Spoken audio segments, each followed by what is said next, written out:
Well, that was exciting. My chart plot's starting to go off shallow depth. I was watching it, but and I should have had enough water, but it started to bip really loudly.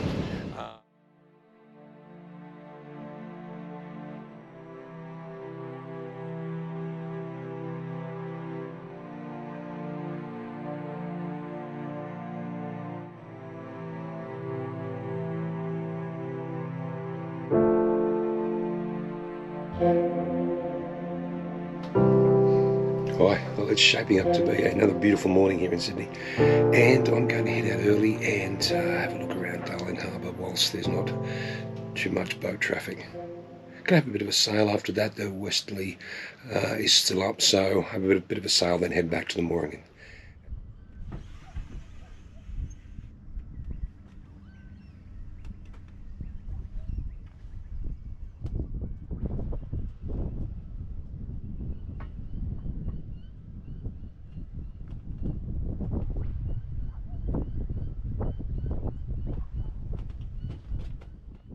Our starting point of Bull's Head Bay at the top of the picture, we're going to head south between East Balmain and Goat Island and enter Darling Harbour.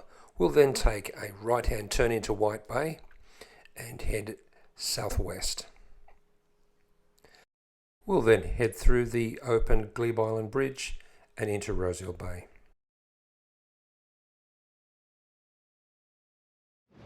Absolutely beautiful morning. Beautiful morning.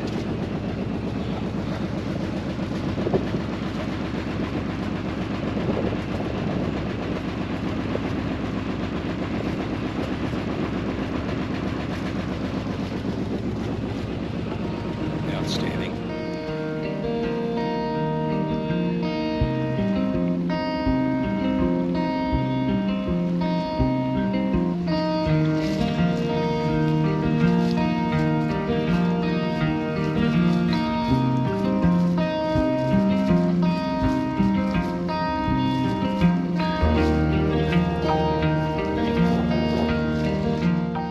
Here we are passing Goat Island, and you'll recall in my Bantry Bay video I talked about the explosive ordnance being held in Sydney and being moved to Bantry Bay. Well, this is where it was moved from, and when you have a look and see how close Goat Island is to the mainland of Sydney, you can understand why the residents were a little bit nervous.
As we head towards Rozelle Bay, we come to the now permanently opened and decommissioned Glebe Island Bridge. This was opened initially in 1903 and was electrically operated, making it a faster opening bridge than any other of its type in the world. It was decommissioned in 1995 and remains heritage listed as it is the last of its type anywhere.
There is some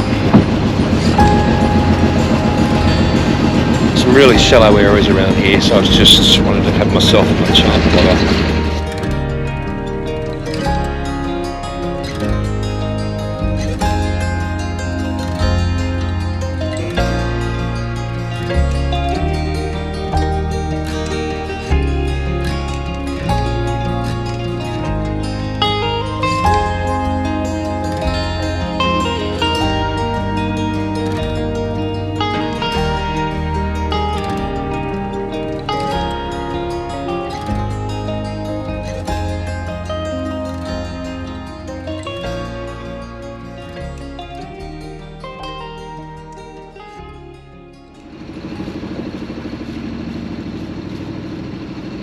Concentrate on navigation, not get ourselves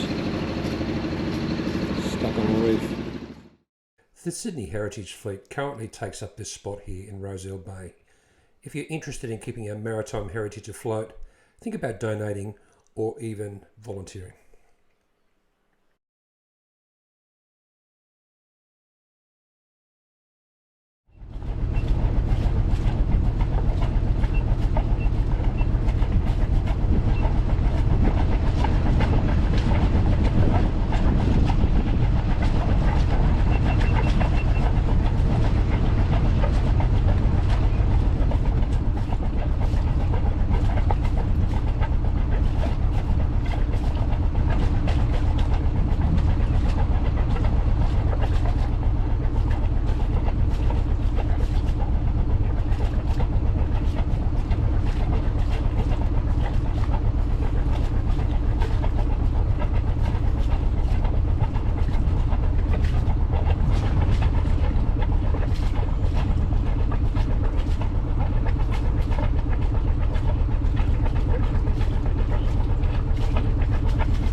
That was exciting.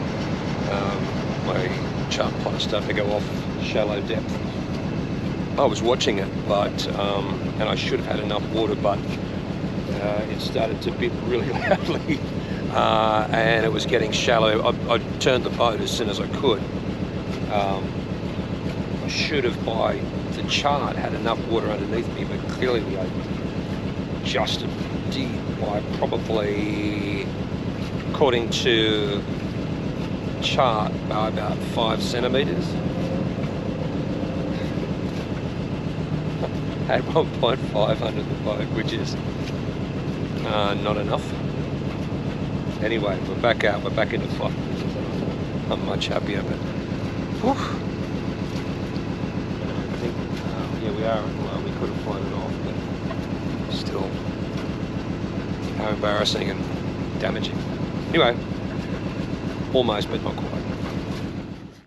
I had studied this area pretty well before I entered it. Let's have a look at some of the points on the map here.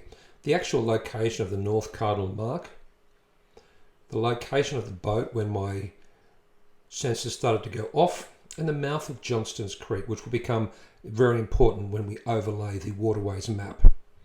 Here we have the boat location. Clearly the cardinal mark on this map is incorrect, but most importantly the plume of silt that has obviously come out of Johnston's Creek. Now I'm running the very latest Navionics map, but clearly this plume has grown, so be very, very careful. We left Rozelle Bay and went on to discover some more of Sydney Harbour's fascinating history. We then headed back out into the main harbour, put the sails up, and had an incredible sail. But let's leave that till next time. Well, I have to say this is some of the most enjoyable sailing I've done in the harbour. Because we just get a nice little push there, wonderful.